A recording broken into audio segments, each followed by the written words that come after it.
Alrighty, what is happening? We're looking at the token mapping consultation paper, pages 23 to 30, and it's getting pretty interesting to cover. It is reading more and more like cryptocurrency is not going anywhere. Yeah, so I guess I'll continue on. Basically, what I did was go over this section prior to the stream. I should have done it live on stream, and basically talk through my thought processes, because then that way I can go back and have a look, see what I was thinking at the time. But I haven't done that, so what I'll do, I'll basically go through this. Now, building on from the, or you may or may not have read this, building on from the token mapping exercise, where they refer here to basically section C and D. Under section C and D, they go deeper and mention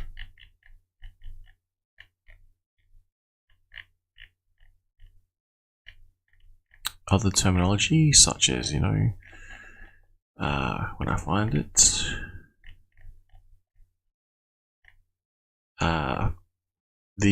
for intermediate token systems, crypto asset services, intermediate crypto assets, then goes over public token systems, network tokens, a type of crypto asset, and public smart contracts. Now, at the moment, the way they presented it, they seem to build on their understanding, which, to their credit, they're getting there a little bit, and it is explaining, I guess, basic concepts in the beginning.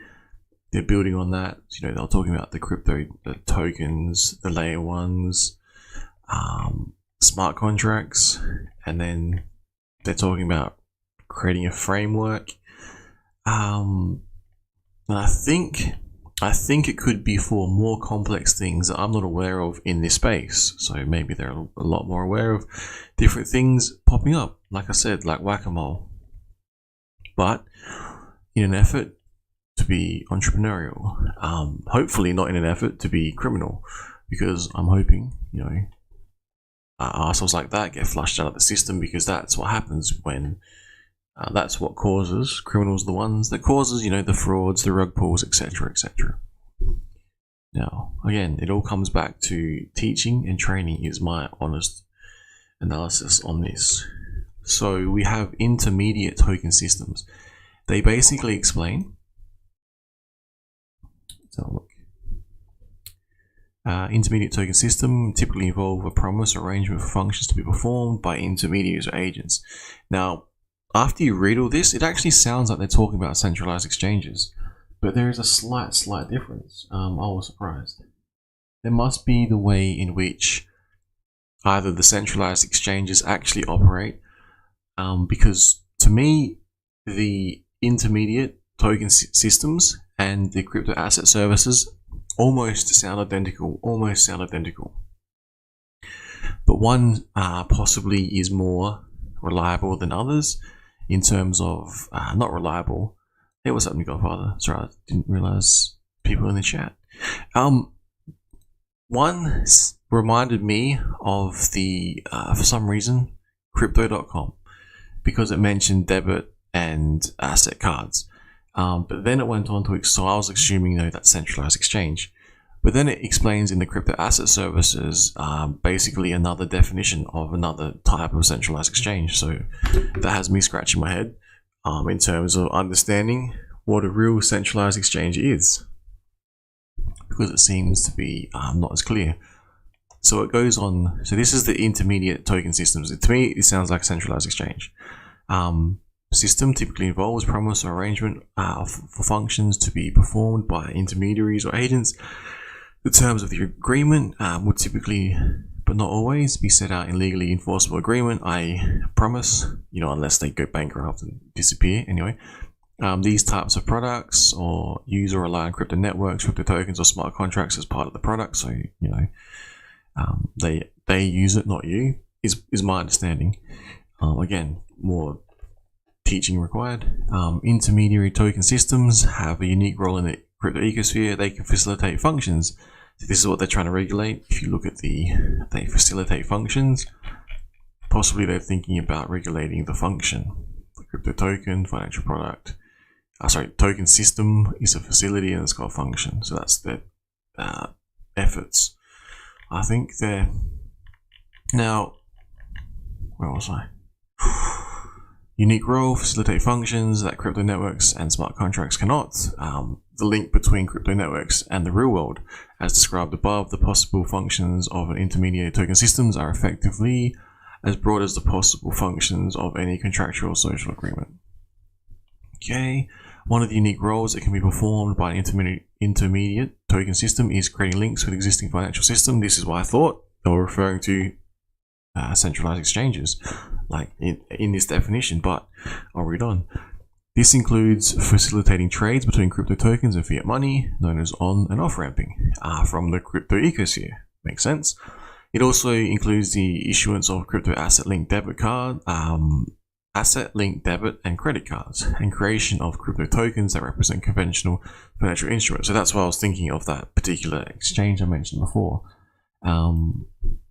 What else? Intermediate token system can be an intermediate crypto asset or a crypto asset service. Okay. So it can, okay, that's why. It can be an intermediate token asset or it can be a crypto asset service. Okay, so just looking at my notes off screen, crypto asset service is what it's mentioned here. Crypto asset service. It can also be an intermediate crypto asset. Intermediate crypto asset.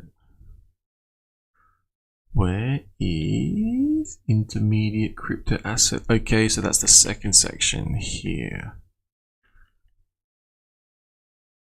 Oh, well, that's why. It can actually be both. So I'll put that on my notes. This one, intermediate token systems. Okay, so that's what I thought was on. Okay, yeah, that makes more sense now. Cool, learning. Now, it goes on to explain that crypto asset services. Sorry, I'll go backtrack. I skipped. Can be intermediate crypto asset or a crypto asset service. That's why both of them sound like centralized exchanges to me when I read them out later. Both types can be assessed against a functional perimeter using the token system function approach to determine whether they are financial products. They can also be assessed against specific financial product definitions. Okay, so continue on. The crypto asset services also sounds like a centralized exchange, and as mentioned before, it can be under this definition, under this proposed definition. Now, this section describes how some existing crypto asset services may be financial products when mapped against the financial service framework. A separate consultation paper on licensing and custody arrangements will consider how crypto assets should be licensed. So it sounds like crypto exchanges themselves, centralized exchanges, will be possibly requiring some form of licensing, and how that's going to work. Some of them already have voluntarily licenses that I'm aware of. Some do not. But it's funny because I'm not sure if it's, for instance, Coinbase does. And Coinbase has, I hadn't been there for ages, and you go in and they've got sections to teach you about various types of tokens. They have even certain types of, it looks like DeFi swaps and exchanges over there. So it almost puts up a safety wall around you once you're in that playground, and you're able to see, what is not reputable as such, but what that exchange's research has decided to show on their platform for whatever reason. So it wouldn't surprise me, maybe, if exchanges here in Australia sort of move towards that sort of layout, but to me they're already like that. So this is why I find this whole exercise very, very intriguing. Now it's pretty interesting to read. Moving on, the crypto asset service token is a system that accepts crypto tokens as part of performing a function under a legal agreement or other arrangement relevant to a relevant token system, i.e. business protocols that facilitate the function. It gets good. Are typically not crypto ecosystem specific. They could be used to offer the same services for non-crypto asset with the secondary market price, except, see, this confused me, for example, accepting a gold necklace as collateral for a loan, or creating a marketplace for consumer goods. Okay. Examples of crypto asset services include lending or borrowing, fiat on and off ramping, crypto token trading, funds management, mining, staking as a service, gambling, and custody. Now, it then explains, which is good, like for the people who put this together, they have some knowledge. It says crypto asset services are considered first in this paper as they are by far the most common way for consumers to get exposure to crypto assets. Basically saying people who don't understand crypto think they're engaging in crypto, they're actually going to a middleman exchange and they're getting them wrecked. This also typically involve custodial relationships between consumers and service providers. And it says, as noted by the OECD, the major failures during the recent crypto market downturn related to entities with clear centralized control over user assets. For example, BlockFi, Celsius, FTX, and Terra Luna. Accordingly, there's a strong need for consumer protection to be addressed in the context of crypto asset services. Now, there was already huge regulation in place. It's kind of frustrating because people thought, again, lack of knowledge, people thought that they were engaging in cryptocurrency, which I guess they kind of were, but they didn't understand the concept of not holding your own keys and not your keys, not your coins, as a centralized, as a main message I want to try and get to these guys. Explain to people, your regulation, there's a lot of regulation. I'm not sure what regulation you guys are talking about. I think they're talking about some fringe stuff, to be honest. Because I'll get to it later, you'll see what I mean.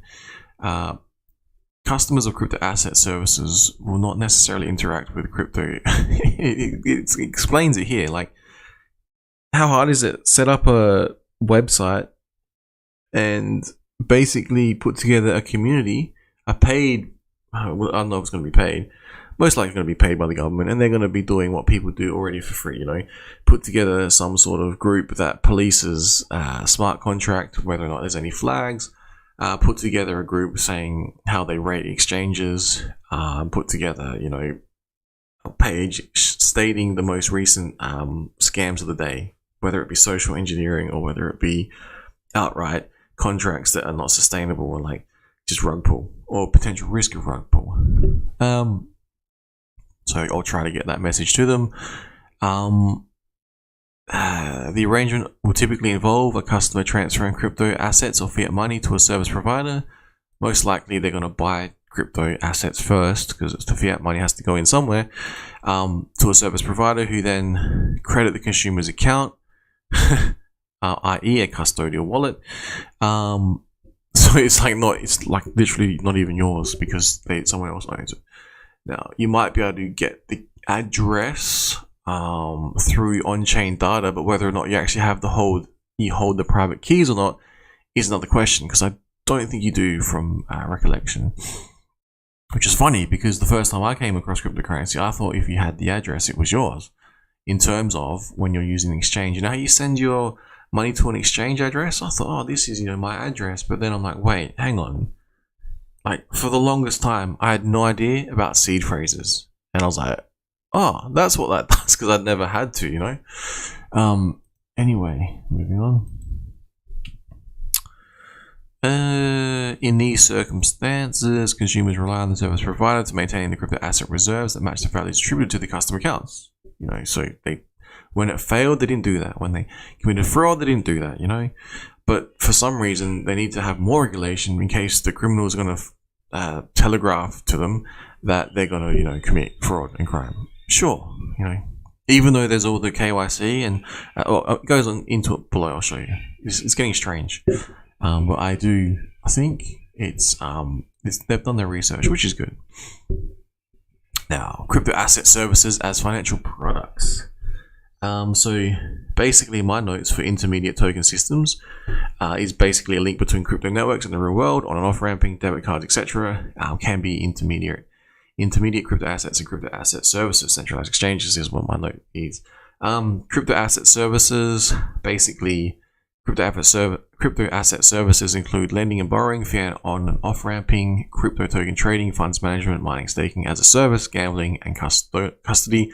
Most common custodial relationships failure, BlockFi, Celsius, FTX, Terra Luna, maybe financial products, separate paper on licensing and custodial arrangements is coming soon.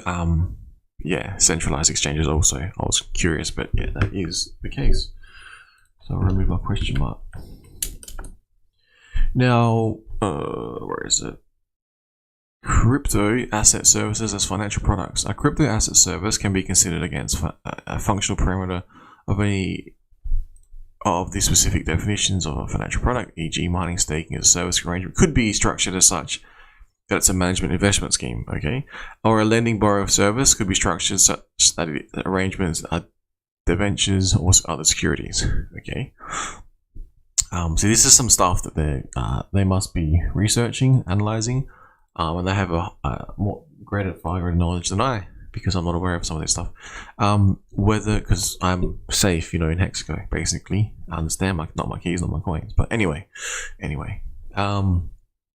Whether a crypto asset is a service product will depend on terms and function of the arrangements that constitute the service.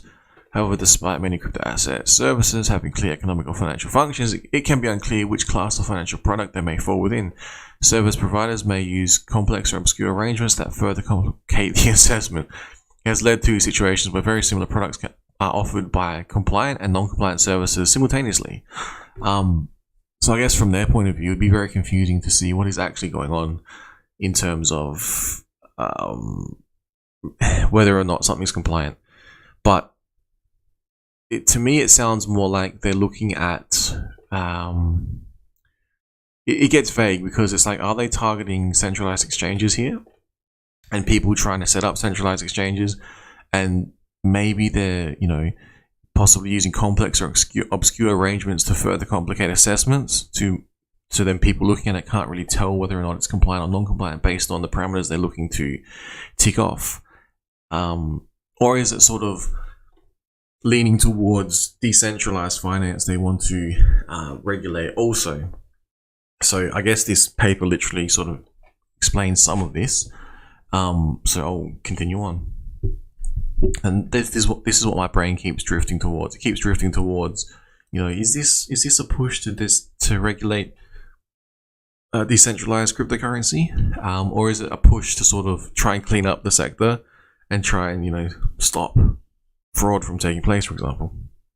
I like to think it's the latter, but I fear that the rush to regulate could basically stifle innovation, and the rush to regulate could actually they could be regulating nothing. Like they could be over-regulating and to learn later that the efforts were basically pointless to some extent. And what is already in place is a fair bit, Anyway, moving on. According to the consultation questions below, seek feedback on whether any arrangements should be specifically included in the definition of a financial product to either provide guidance on the functional perimeter or to add products that will fall outside the general functions. So this is where I was a bit confused because I don't understand fully what it is that they are trying, what they're referring to. So let's have a look. I did have some notes off screen. Where is it? So this one here. Now, I haven't put forward my questions just yet for this section because I'm just going over the actual paper itself, just to try and get some more context to it. Now, so I guess what it's trying to say here for this section 62, the consultation questions are asking for feedback on whether certain arrangements should be included in the definition of a financial product. The aim is to either provide guidance on a functional perimeter of financial products or add products that do not fall within the general financial functions. Now, what is this referring to in terms of what? So they can try and provide licenses. So you're saying, yeah, my thoughts are, if it's crypto, basically treat it as crypto. But then I thought, well, hang on, if it's crypto, but then people are actually turning it into real world money and doing who knows what with it and creating these complex systems, and you have to try and track and trace what is going on, it could get very vague. And then if they start doing illegal things on top of that, and it becomes difficult to track what they're doing, whether or not it is compliant, then I can see why the crackdowns could be coming. But to me, that sounds more like a centralized exchange-ish problem, because most of the stuff you're seeing on-chain data, it's kind of hard to hide on publicly open on-chain data. So when though people are exchanging, say crypto into fiat, fiat into God knows what, maybe they're trying to track the fiat. I'm not sure. And so with the statement that, this particular statement here, the aim is to either provide guidance on a functional perimeter or functional products or financial products, or add products that do not fall within the general financial functions. Yeah, I have to dig deeper into that because I'm not sure how to simplify that. It's vague in terms of do you want more regulation? And yes, no. It's like no. But then this question is like saying more regulation is kind of coming, and how are you gonna define it? If you don't want to define it under this particular way, then we'll add a new section and it will be regulated under that. So I'm like, I'm not sure if that's giving me an option. But again, I could be digging too deeply into that. We'll continue on. We've got the crypto asset services as financial services. Now, it says this paper does not consider financial services specifically. However, financial services are closely tied to the concept of financial product. Broadly, the concept of financial service in the Corporations Act is defined by reference by two separate activities. Those activities relevant include providing financial product advice, dealing in a financial product, making a market for a financial product, and providing custodial or depository service. For a crypto asset service, if a crypto asset service is provided in respect of crypto asset that are financial products, the service provider could likely be providing a financial service, and subject to the relevant Australian Financial Services License and other provisions of the Corporations Act existing. Examples of crypto asset services that are licensed financial service providers include businesses licensed to offer crypto token derivatives, e.g. option futures and contracts for CFDs, and operators of EFTs that provide retail investors exposure to crypto tokens. Examples are Bitcoin EFT. Now, okay, so that's pretty much it. That's all they say there. This paper does not consider financial service specifically. However, financial services are closely tied to concepts of financial product. So it's almost as if they're kind of doing what I said before in a way that I'm thinking is correct, so I could be wrong. Not legal advice, not financial advice, not any advice. I'm just going over this paper, providing my opinion. Now, the financial product that they're referring to, see they mention here, does it meet the definition of a financial product? And they're saying the financial product definition closely relates to the financial services concept of a financial services, which is covered under the Corporations Act, which there is a lot of law behind all of this, corporations law, etc., etc. It mentions this later on, so I'll keep reading. Basically, what I'm uncertain about is whether they're pushing for more regulation on the entire space, or as I keep telling them, there's a lot of regulation in place. I'm going to tell them, there's basically, I'll read you my reply question actually in a bit. If there's people in chat, sorry, I know this is extremely boring. I'm basically talking to myself here, just going through some thoughts. It might be useful for someone, I'm not sure. Now, crypto assets, the asset services as financial services goes through, we read that. Now, intermediate crypto assets and intermediate token, so it goes on to explain the intermediate crypto assets. Now, this is part of the intermediate token systems, which can be crypto asset services or intermediate crypto assets. So we're up to intermediate crypto assets. An intermediate crypto asset is a crypto asset where the link between the crypto token and token system is created by a legal agreement or other arrangement. Linking a crypto token to an asset is sometimes described as tokenizing or making an agreement or asset. This is a pretty interesting section. It touches on an example, but the example is pretty interesting to hear. Programmable. The link could simply be a term of an agreement or other agreement that states the function will be performed by for any token holder. Now, the relevant asset in respect of an intermediate crypto asset is often a bundle of rights or expected functions linked to a specific crypto token under a contract, deed, or other arrangement.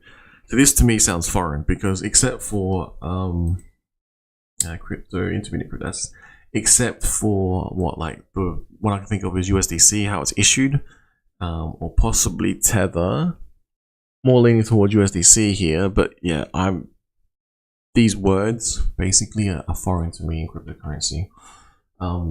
Linked to like token to a legal arrangement. The only one I can think of, like I said, USDC. Continue on. Other arrangement that states function will be performed for any token holder.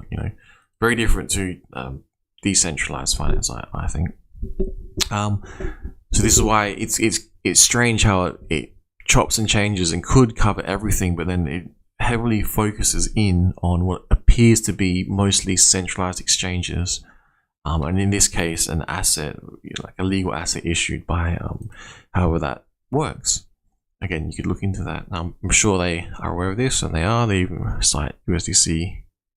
Anyway, moving on. The relevant asset in respect of an intermediate crypto asset is often a bundle of rights or expected functions linked to a... I think I covered that. Oh no, same. Linked to a specific crypto token under a contract, deed, or other arrangement. In these cases, the crypto tokens are used as a record-keeping device. The assets, if they have the relevant connection to Australia, may be captured by a range of existing regulatory frameworks. Examples of assets connected to crypto tokens include rights or licenses in relation to event access or subscriptions. Again, this is very foreign to me. Intellectual property, rewards program, consumer goods and services, fiat money. Makes more sense. Non-financial assets, government bonds, coupons, and units in a member-directed venture capital fund. Okay, so they're actually thinking ahead on how... I think they're thinking ahead on how people could start to use the same sort of technology to mimic the real financial trade fire, they like to call it, but I call it legacy financial markets, which is interesting. So I had some notes here, basically intermediate crypto assets, linked token to legal agreement, which again, it's foreign to me. Examples of assets connected to tokens include rights or licenses. Yeah, so I read that. Yeah, not familiar at all. Like, I don't... If someone said, where can I get a intermediate crypto asset that's linked to a legal agreement? I go, what the fuck? Excuse me. What are you talking about? Like, this is cryptocurrency. It's I don't know, I can't help it. like that's how foreign that is to me. But yeah, I'll go on because they go on to explain. Now, whether or not they're seeing this in there from their end, I am not sure. So again, I'm not seeing this. But yet I'm being told I have to talk about regulating this. It's a very strange phenomenon. Like I said, could this be a waste of money? Who knows? But maybe there's things that they're seeing that I'm not. Anyway, yeah, still scratching my head on this one. So then we've got here wrapped real-world assets. Now, most intermediate crypto assets by value involve an arrangement for a specific crypto token to be redeemable for fiat money that is held by the crypto token's creator. These arrangements create crypto assets that are type of stablecoin. So this is interesting. Like wrapped real world assets, they're calling it. So like stables, they're referring to here. Although, as I said before, USDC is issued by... Anyway, I would have thought that's a wrapped real world asset, but the wrapped real world asset. Stables backed by fiat. So what I have as a note. An example of this is very interesting. I'll read on. These arrangements create crypto assets that are a type of stablecoin, sometimes described as fiat-backed stablecoins. However, an arrangement can back a token with any existing item, goods, product, or asset in the same way. Example, by making a promise that a specific crypto token is redeemable for an item, good, product, or asset that is held by the issuer. Crypto assets backed in this way can be broadly referred to as wrapped reward assets. Broadly, very broadly, extremely broadly, because it's not a common terminology that I'm hearing until now. So this is your understanding.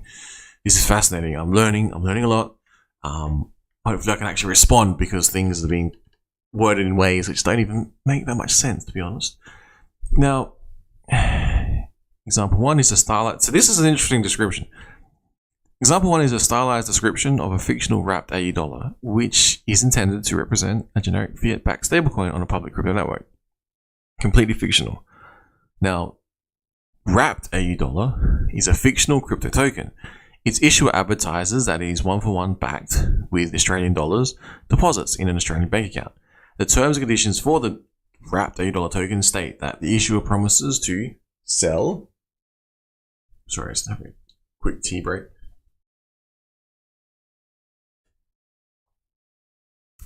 Sell one wrapped AU dollar for $1 and buy one wrapped AU dollar for $1. The issuer creates, i.e. mints. So I was fascinated with this, and they're learning. They actually use the correct terminology here. Even though it's a fictional example there. The issuer creates, i.e. mints. They're using mint. The wrapped AU dollar at the time of sale. The issuer then burns the wrapped AU dollar when it buys it back. Now, yeah, that's interesting, because if you did a chain analysis on that, would you actually be able to see that taking place? Because would it be them minting? Would them be, burning it and then issuing it? It's an interesting concept. Now, anyway, back to this example, the fictional example about the wrapped AU dollar is a smart contract token. It was created by and issued by using open source smart contract library. All functions necessary for a person to use or adapt a wrapped AU dollar as a payment or collateral. Transferability, authentication, and counterfeit resistance are a default feature of the smart contract that was used to create the token. The holders of the wrapped AU dollar use it, transfer it by interacting with the smart contract on a self-serve basis. As standard smart contract token, wrapped AU dollar is interoperable with other smart contracts. Example, user can trade it using an automated market maker, which they describe as examples Uniswap down below, or set up salary streaming. Have not heard of that. The stability of the wrapped AU dollar to its peg, i.e. secondary market price, is effectively delegated to profit-seeking arbitrages. It then goes on to actors will ensure price stability by buying wrapped AU dollar at a discount on the secondary market when the price is below $1, to sell it to the issuer for $1 and buying $1 when the issuer for $1 when the secondary market price is above, to sell the secondary market for profit. Basically saying arbitrage. Now, so I was like, okay, that's an interesting article, interesting example. I just like the fact that they use mint to burn correctly, with the correct definition. Now, the relevant arrangement in the example above involves a bundle of contractual rights. Now, again, foreign to me. I've never bought a cryptocurrency going, I'm agreeing to this contractually based, legal agreement. I'm not aware of that. Created by the terms and conditions agreement agreed to between the issuer and its customers. See, I don't know where they're getting this from, man. This sounds like some centralized, excuse my language, fuckery, where they create this stuff, being polite here, calling it stuff, and then saying they're going to do the buy and burn, and they're going to maintain it, and then later on the centralized exchange collapses. And it's like, hang on, why? But I'm not sure if they're not clearly differentiating that here. It's annoying to me. Oh, sorry, chat. I know. If anyone's listening, try and stay with me. I'll go through my answers in just a little bit for the previous section above, and I think it might make a little bit more sense. Now, it appears to fit within the broad definition of a facility. It can be assessed against the functional perimeter in the same way as any non-crypto product. It could also be assessed against any specific different definitions of a financial product. See, this is where it's getting interesting, because it says it's created, but by whom? In this example, an issuer, its issuer advisor is backed 1-for-1. So the issuer technically could be, I guess, a known figure who deploys a smart contract. Alternatively, the creator could be a centralized exchange within its walls, creating this and running it on a various token system, whatever they call it, layer 1 or layer 2, whatever, or whatever's the most efficient to run it on, you know. Now, so then it explains that, you know, they could be regulated under some definitions. It then, where is it? It mentions right at the bottom. It appears to fit with broad definition of facility. I read that. The relevant token system in the example above includes all the real-world internal business protocols implemented by the issuer to facilitate the issuance and redemption of WAU dollar. As with most intermediate crypto assets, an identical product could be created using physical tokens. Very similar product. This is why I like them. I've actually done a little bit of research. A very similar product could also be created using a conventional database maintained by the issuer. However, the conventional database would require the issuer being responsible for clearing and settlement, managing accounts for all users, and ensuring security of the database, etc. In the case of wrapped AU dollar, example, fictional, the issuer has delegated all these business protocols to a simple standard form smart contract, which you want to make sure it's ordered to start off with. Anyway, and there would be, I guess, other vectors of attack you could imagine. How many is being issued, where is it being issued, what chain is it on, does it have any use case, you know? Or is it just purely within the boundaries of an exchange and they're just making their own money? Anyway, just like the US government, I think they changed their legislation for like zero reserves. Anyway, accordingly, wrapped Australian dollar is an example of a product issuer using crypto networks and smart contracts to automate and remove the need for certain business protocols. While the technology used by an issuer to create a product is an internal business decision. So it's an internal business decision. So are they talking about centralized exchanges here, or what are they talking about? And may not be. So, and also, where is, if they're going to be backing it 1-for-1, and they're going to be like, oh, we have a total of $1. So if it's 1-for-1 and they have $1, the only circulating supply is literally $1. Like, at what point in time is that going to fail? Anyway, so it may not be a relevant factor in considering product against the functional parameter. The technology choices may be a relevant factor under other legal and regulatory frameworks. Accordingly, the overall product would also be assessed against these frameworks in the same way as any other product.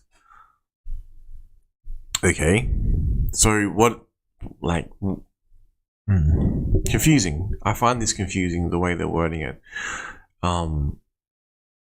Are they focusing in on the new regulation that they're proposing, or are they focusing in on creating crypto so it turns literally into mainstream under all existing laws and regulatory frameworks? I guess even accounting practices, standards, laws, what else? You name it, everything. Is that what they are looking at? Or are they merely pointing out that it is difficult to differentiate between technology being used basically in a more efficient way? It's bypassing a whole lot of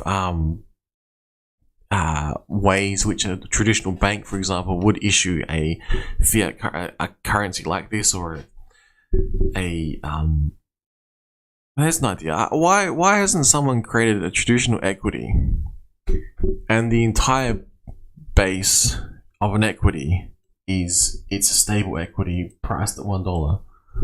That would be an interesting concept. Would that even work? Because all it would take, like they said, all it would take would be they could set it up, but instead of using a smart contract, they'll just have to use people. Interesting.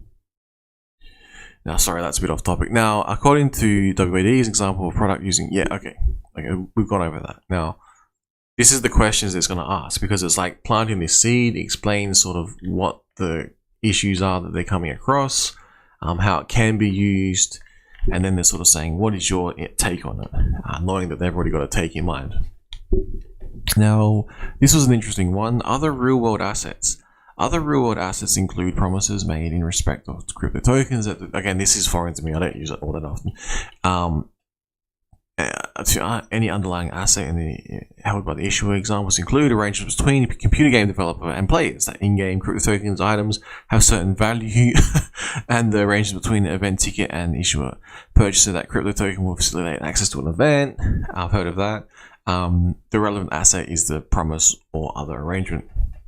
It says here, example 2, below describes a real-type intermediate crypto asset that appears to have a financial investment function. They involve crypto tokens in a record-keeping role only. The issuers are conventional corporate entities. The identical arrangement would have been created with physical tokens. A similar arrangement could have been created using a registry. It says here.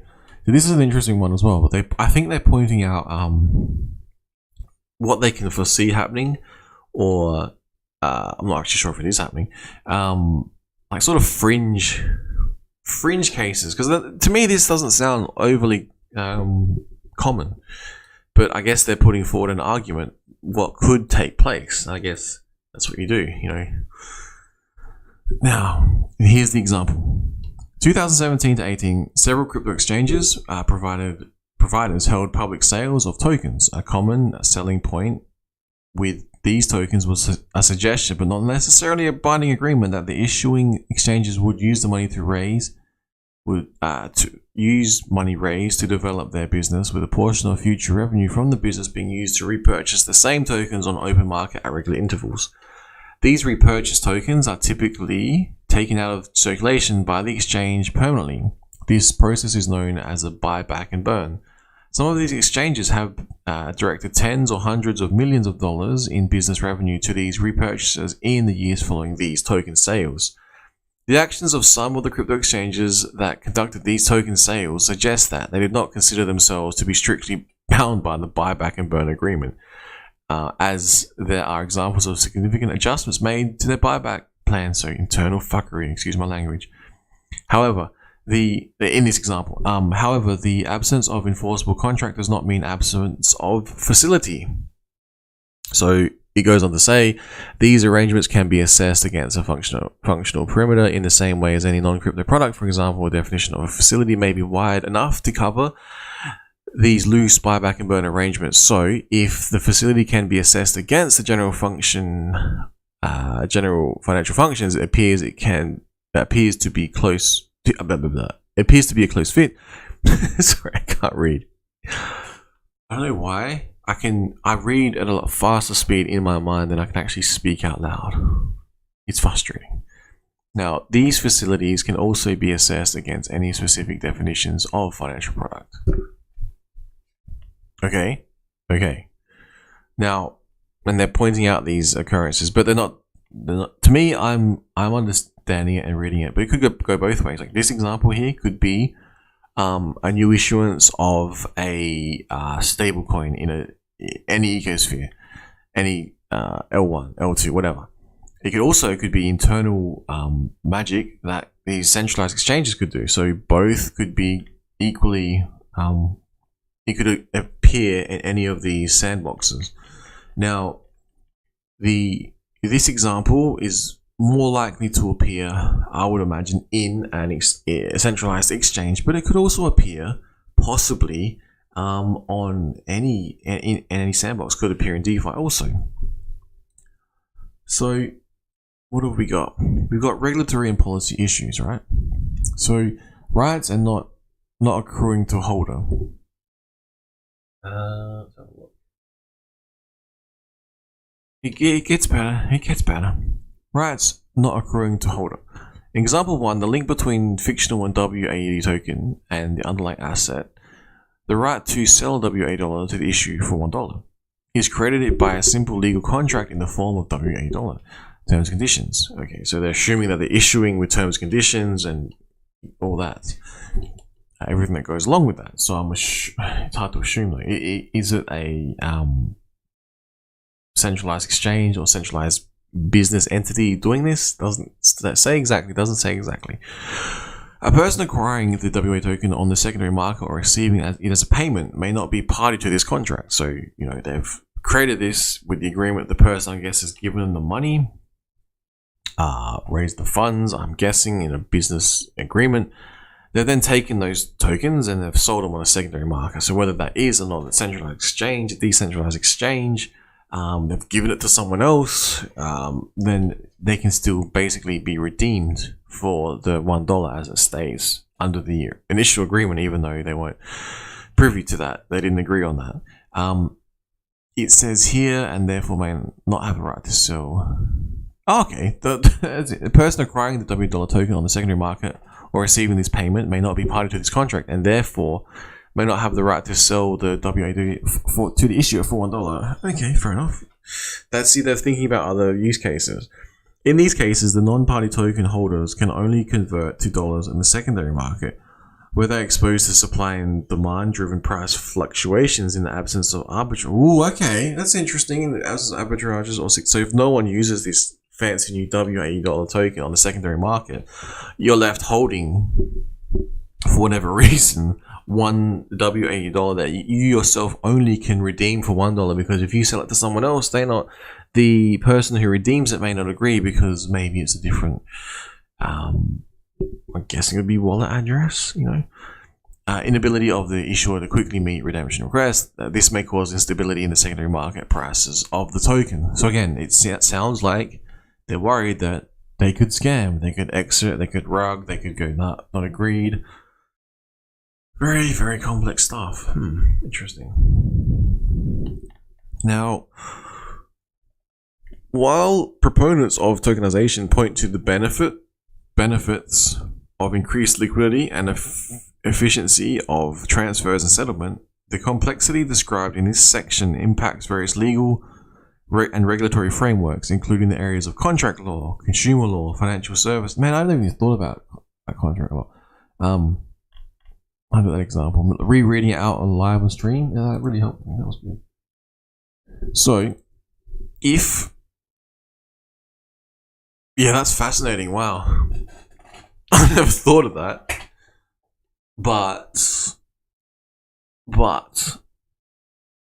to me, it sounds more like centralized exchange, and there's been an agreement made, and it's a business entity, as opposed to pure code. But that's just my take. And like I said, I haven't heard a lot of this stuff. A lot of this stuff is foreign to me, because I didn't get wrecked by any of these centralized exchanges. Well, I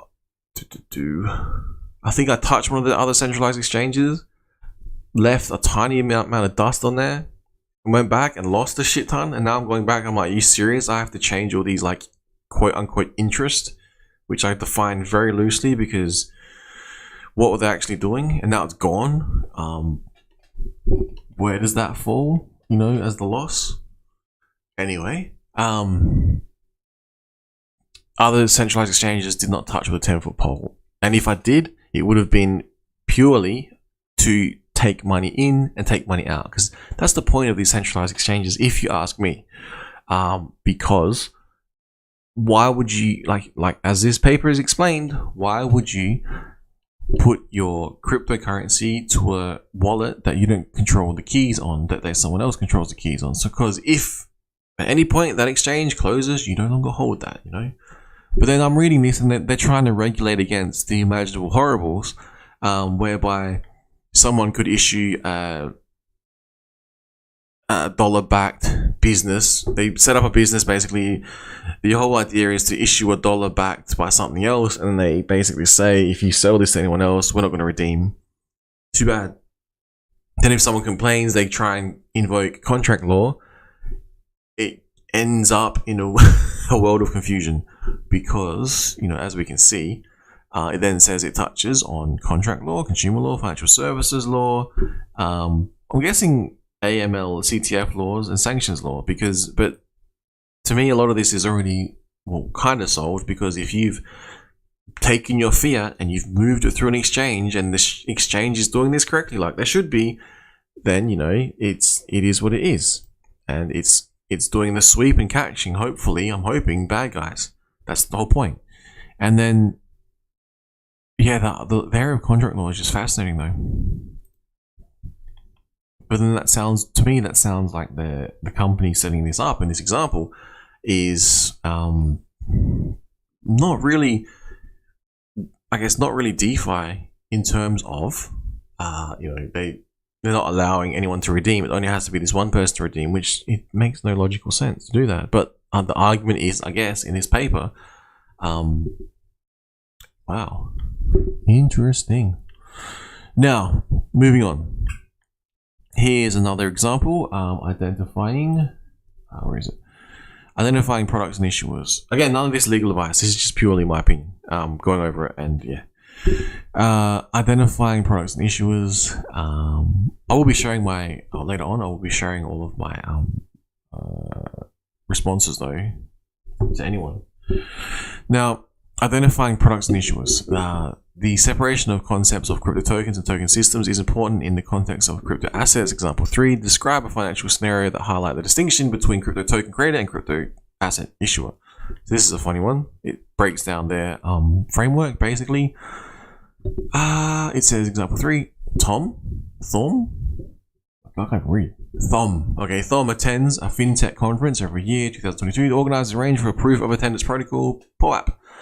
Crypto tokens to be available for conference attendees. Thom claimed his POAP using this QR code provided at the conference. In 2023, a competing conference, the RegTech conference, has been scheduled at the same time as FinTech. Organizers at the RegTech conference offer a $1,000 discount to anyone with a 2022 FinTech POAP to encourage attendees to their competing event.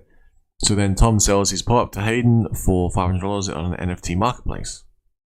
Okay. Oh, fair enough. Then, so this is the stuff that they're thinking about, which is interesting. It's fair enough. But again, this is so foreign to me. And imagine how much worse it's going to get. Not worse, but imagine how much more complex things are going to get in this cryptocurrency space. And then trying to regulate every single little thing that is coming along is insane.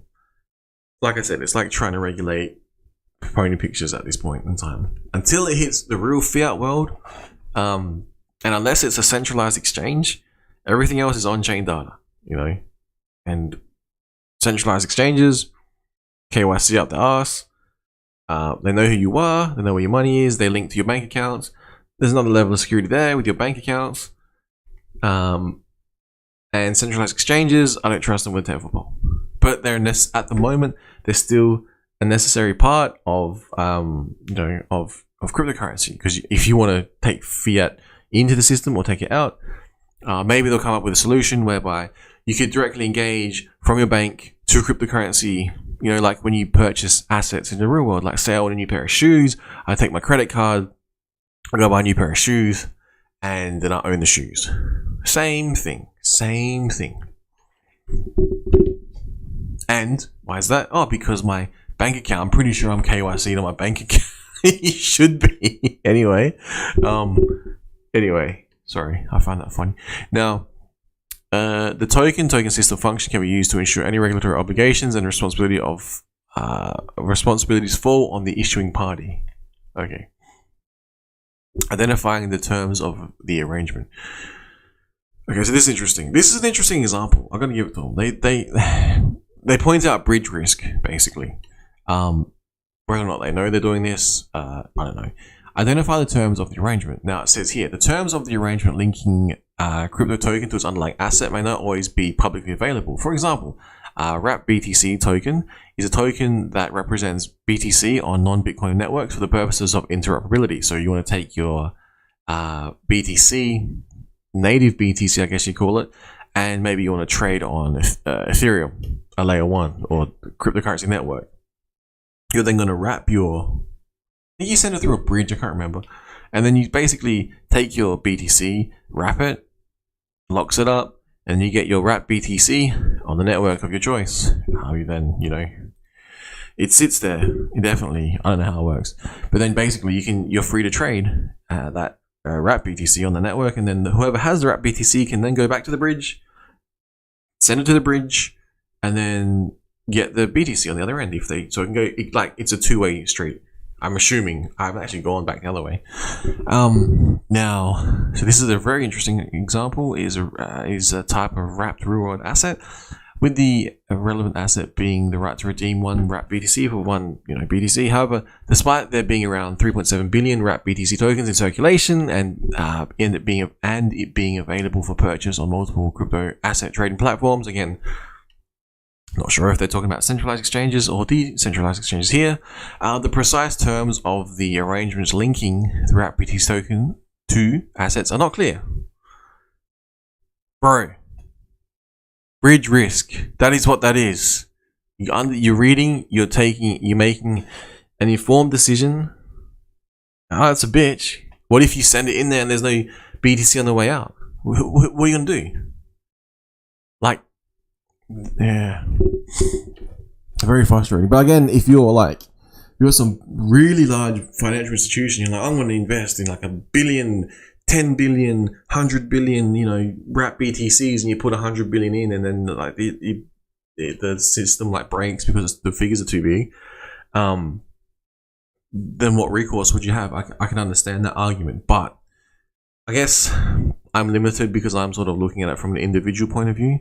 I'm not looking at it like a large, huge scale, financial entity coming in, sort of we want to invest in, we want to start dropping our money everywhere. We want, what is it? We want insurance that everything's going to be fine by someone, and the regulation body, you have to be, it's a bit weird, I feel. That's why I think though, cryptocurrency is not going anywhere, because this sounds, they're either going to try and kill it, or they're going to let it thrive, and I'm hoping they're going to let it thrive. Otherwise, people will move, I think. What we got? This can cause difficulties in assessing a token system against a functional parameter on any specific definition of a financial product. Moreover, the strength of the arrangement, i.e. type of legal instrument used to create the link between crypto token and bundle of rights, might be relevant to token holders in a number of ways, including how and if individuals can exercise rights. How? That's a good question, fair enough. The likelihood that the crypto token will maintain its peg. Good question also. If it relates to wrapped reward assets, and 3, various issues that would arise in the event of insolvency of the issuer. Bridge risk. That's a good question though. These are some really good questions. But are they going to seriously? Okay, so say the wrapped BTC, are they going to then what? They want to regulate bridges? Is that their proposal? Is this my chance to tell them that you need to understand what it is you're doing?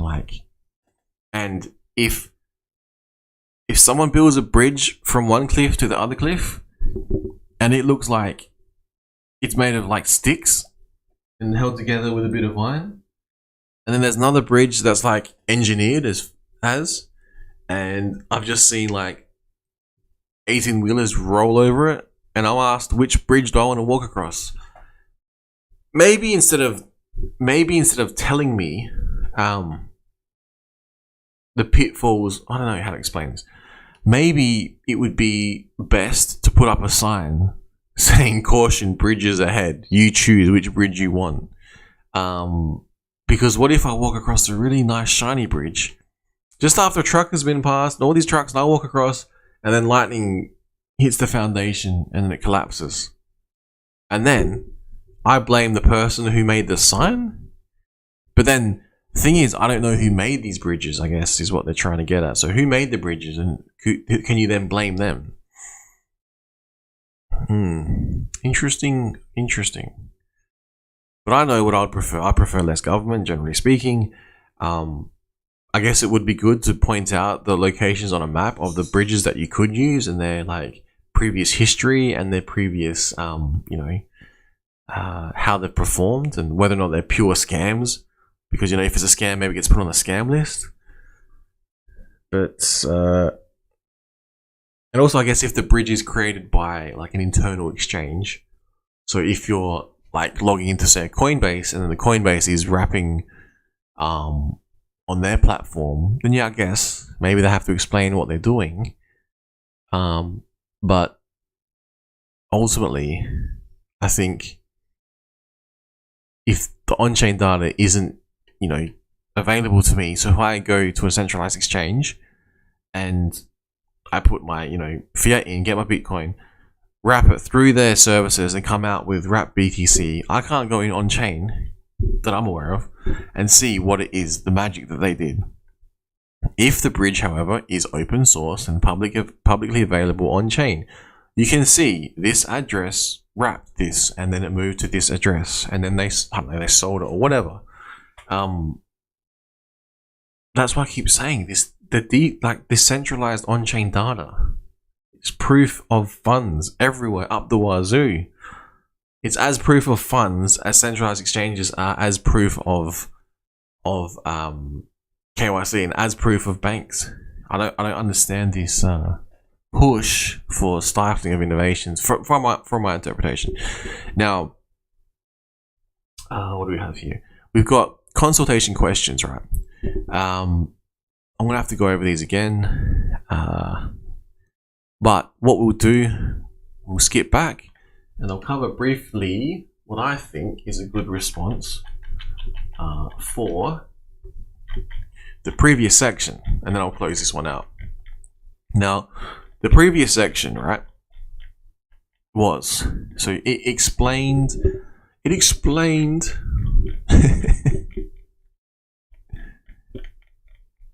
where is it?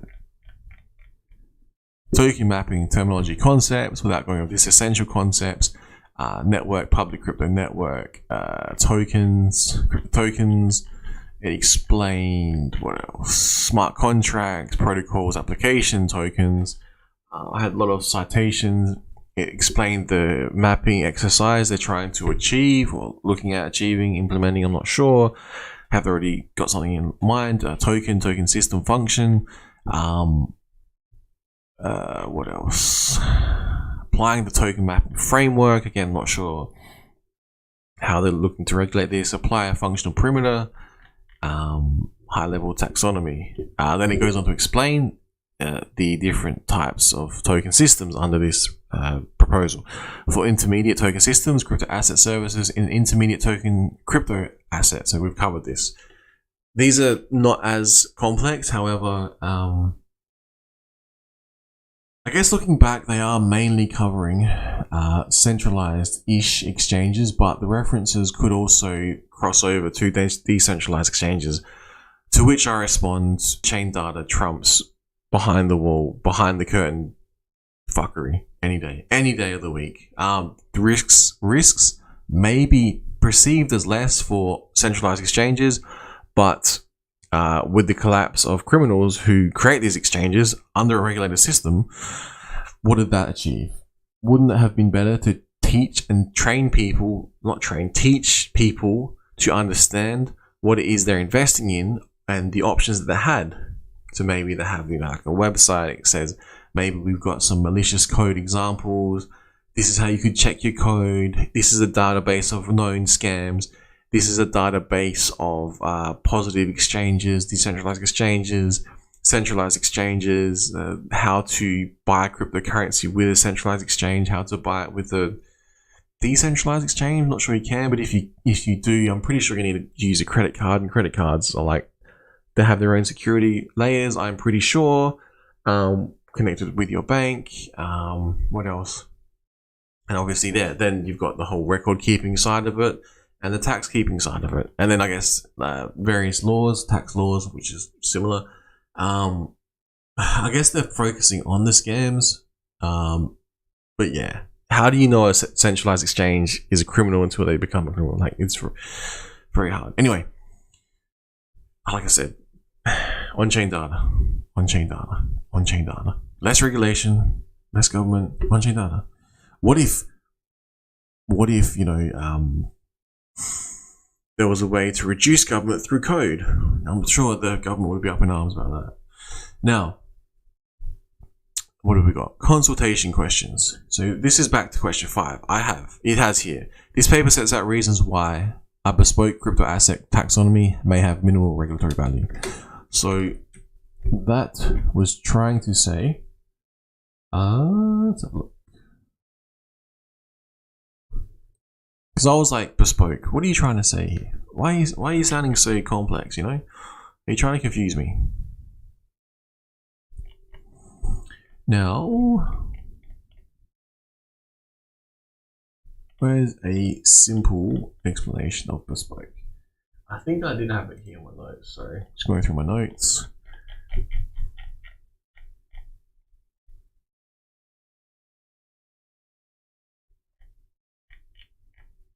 Where is my notes?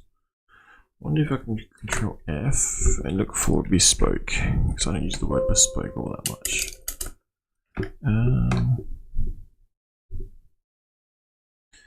In simple terms, this question is asking for reasons or viewpoints that support or challenge the idea a specific taxonomy classification system for tax assets would have limited value for regulation. Is asking for alternative perspectives on this matter. So in simple terms, this question is asking reasons or viewpoints that support or challenge the idea that a specific taxonomy, a classification system for crypto assets would have limited value for regulation.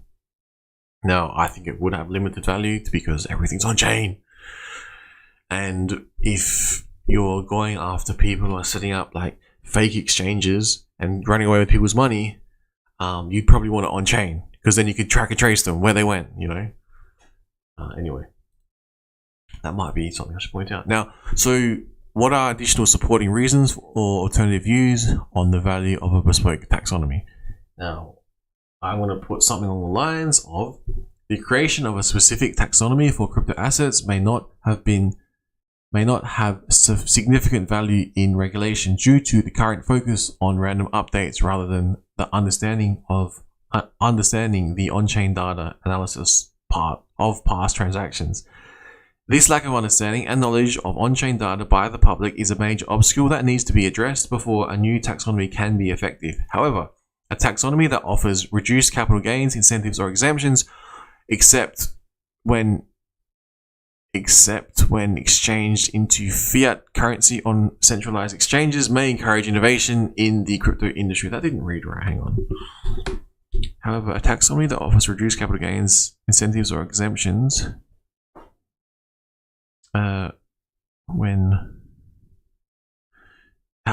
taxonomy that offers reduced capital gains, incentives, or exemptions, except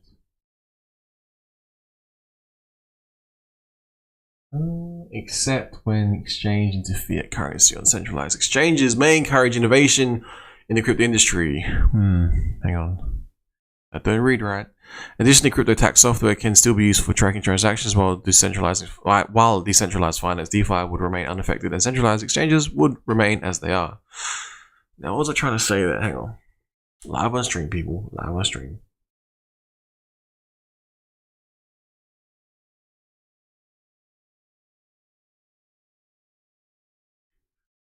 Offers reduced capital gains, incentives, or exemptions except when exchange. So I wouldn't mind reduced capital gains, incentives, or exemptions completely. Then I've had except when exchanged into fiat currency on centralized exchanges. That would be interesting. I have to reread that one. B. What are your views on the creation of a standalone regulatory framework that relies on a bespoke taxonomy? Now, I only support the creation of a standalone regulatory framework for cryptocurrency if it is more favorable for the industry. This could include reduced tax rates for capital gains or treating cryptocurrency as an asset where people only pay taxes when they sell and make a profit. There is already enough guidance and tools such as on-chain data analysis, crypto tax accounting software, and centralized exchange data to track transactions and catch bad actors. However, compared to some countries, the current level of regulation and taxation is too high. Countries like Germany, Belarus, El Salvador, Portugal, Singapore, Malaysia, Malta, Cayman Islands, Puerto Rico, Switzerland, and Georgia are good examples of how to lead in this space by having less regulation. C.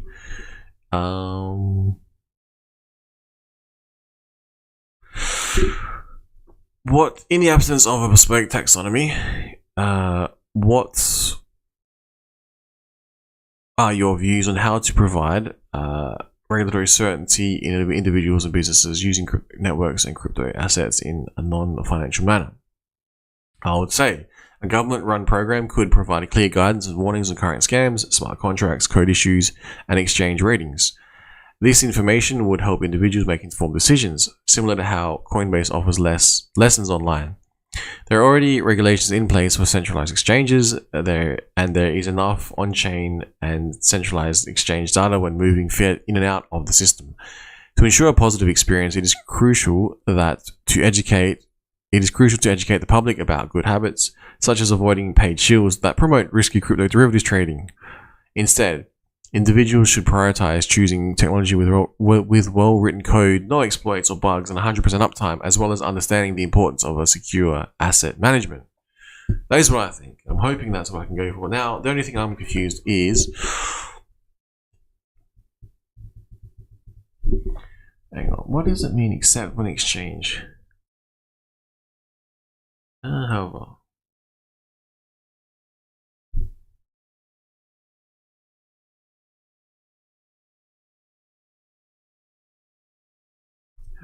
taxonomy that offers reduced capital gains and incentives or exemptions is a positive, right? So then, when exchange into fiat currency on centralized exchanges may encourage. Now I'm just going to take that out because